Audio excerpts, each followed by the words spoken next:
Assalamualaikum warahmatullahi wabarakatuh. Selamat datang di perkuliahan struktur data. Pertemuan kali ini kita akan membahas mengenai array. Adapun outline yang pertama pengertian array, yang kedua penerapan array dalam pemrograman. Pengertian array merupakan tipe data terstruktur yang berguna untuk menyimpan sejumlah data yang bertipe sama. Bagian yang menyusun array disebut dengan elemen array atau isi yang masing-masing elemen dapat diakses tersendiri melalui indeks array. Antara satu variabel dengan variabel lain di dalam array dibedakan berdasarkan subscribe. Sebuah subscribe berupa bilangan di dalam kurung siku. Melalui subscribe ini masing-masing elemen array dapat diakses. Ini ada array, jadi di sini tuh ada array. Di sini terdiri dari data dan indeks. Ini adalah data 1, data 2, data 3, data n. Indeksnya 0, 1, 2, n. Di mana di data itu juga ada elemen 1, elemen 2, elemen 3, elemen n seperti ini. Selanjutnya kalau kita perhatikan di sini ini adalah tipe data integer. Misalkan di sini. Lalu ini adalah panjang array-nya 10. Nama array-nya apa nanti? Jangan lupa diakhiri dengan titik koma. Ini adalah array yang kosong yang akan kita isi. Di mana kalau di sini adalah int nama array 3. Berarti ada himpunan isi array-nya ada 3 di dalam himpunan. Ada 0, 3, 2. Isinya seperti ini. Perbedaan array dengan variabel biasa, array dapat mempunyai sebuah nilai, misalkan ada 3 data, maka cukup hanya menggunakan satu nama variabel x kurung siku 3 kurung siku tutup. Untuk variabel biasa hanya dihubungkan dengan sebuah nilai saja, misalkan ada 3 data, maka akan menggunakan variabel x1, x2, dan x3.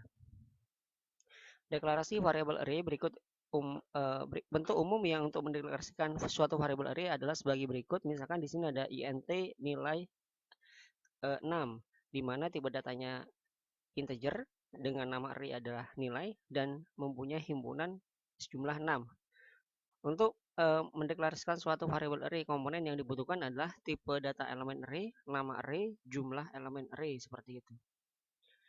Selanjutnya adalah variabel array. Mendeklarasikan variabel array tanpa memasukkan nilai ke dalam variabel array tersebut, misalkan int nomor 6. Jadi kalau kita ingin mendeklarasikan variabel array dengan masukkan nilainya sekaligus ke dalam variabel tersebut, misalkan int nomor di sini ada kurung siku 6. Jadi kita masukkan himpunannya ada 10, 14, 28, 20, 29, dan 9. Ada 6 himpunan seperti itu. Nah, kita akan masuk ke studi kasus. Yang pertama, cara mengambil data array. Misalkan di sini ada include iStream using namespace std, int main, char huruf 5. Di sini ada himpunan A, B, C, D, E. Kalau kita lihat indeksnya, ini adalah indeks yang ke-0. Ini ada 1, 2, 3, 4. Mengambil data pada array, kita menggunakan siot huruf ya, karena di adalah string. Titik 2, kita akan masukkan, berarti kita ingin menampilkan huruf dengan indeks yang kedua. Kalau kita perhatikan tadi, ini adalah 0, 1, 2. Maka ketika ini dijalankan ada n, jadi nanti ada baris kosongnya, return 0. Ketika ini akan ditampilkan, maka akan menampilkan huruf dengan indeks yang kedua, yaitu adalah huruf C. Ini adalah hasil studi kasus yang pertama. Untuk studi kasus yang kedua, mengisi ulang data array, di mana di sini kita akan menambahkan line 8 sama line 9, yaitu mengubah data isi array, di mana data isi array yang huruf indeks yang kedua itu adalah C, akan kita update menjadi Z. Kalau kita lakukan dengan perintah yang sama, maka huruf dengan indeks yang kedua itu akan menampilkan huruf Z seperti ini. Selanjutnya kita lanjutkan dengan studi kasus yang ketiga, menggunakan perulangan dan array, di mana di sini ada include iStream using namespace std, int main membuat array kosong, int nilai di sini kita menggunakan 5.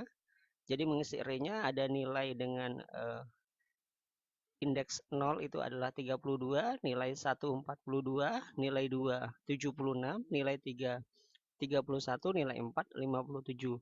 Mencetak isi array siot nilai ke-1, di sini kita masukkan nilai yang ke-0. Nilai kedua kita masukkan nilai dengan indeks yang pertama. Nilai ketiga kita masukkan nilai dengan indeks yang kedua. Nilai keempat kita masukkan dengan nilai indeks yang ketiga di sini. Nilai kelima kita masukkan nilai dengan indeks yang keempat. Lalu kita kasih pengganti baris di sini ada IND1 ya, return 0, maka akan menampilkan hasil seperti ini. Nilai ke-1 32, nilai kedua 42, nilai ketiga 76, nilai keempat 31, nilai kelima 57. Adapun untuk studi kasus selanjutnya adalah studi kasus yang keempat, kita akan mengambil panjang array-nya. Tetap dengan perintah yang sama, di sini kita menggunakan include iStream, include array using namespace std, int main, di mana di sini array dengan tipe data string 5. Kita memasukkan namespace-nya di sini itu ada Ali, Abi, Ami, Mia, dan Nia. Printf di sini ada persentase D, data di dalam array, jadi kita akan masukkan 5 yang ada di sini. Name size-nya itu adalah lalu kita akan melakukan perulangan. Di sini kita menggunakan int. Jika integer i sama dengan 0, lalu i di sini kurang dari namespace size, name size-nya itu adalah 5. Ya, i plus plus, jadi di sini akan bertambah otomatis dari 0 ya, seperti itu. Ciot i akan ditampilkan dari ciot 0 sampai names i ya, seperti itu, sampai yang ke sebelum di sini ada kurang dari 5. Return 0, maka dia akan menampilkan seperti ini. Ada 5 data di dalam array, ada 0 Ali, 1 Abi, 2 Ami, 3 Mia, dan 4 adalah Nia.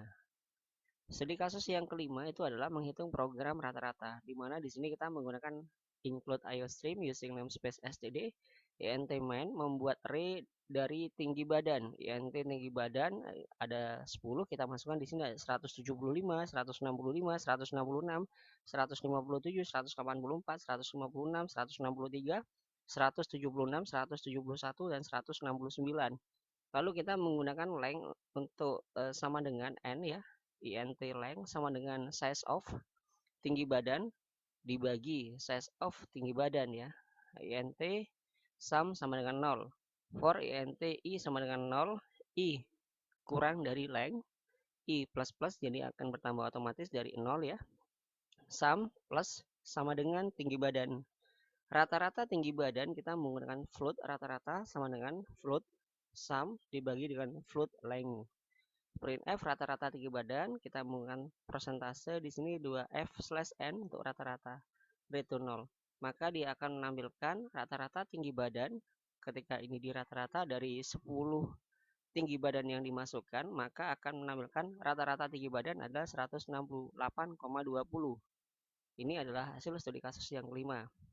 Adapun referensi untuk pertemuan kedua itu dari petani kode belajar C++, bagian 49, menggunakan array untuk menyimpan banyak data, 3 putri grup, pengertian array dalam C++.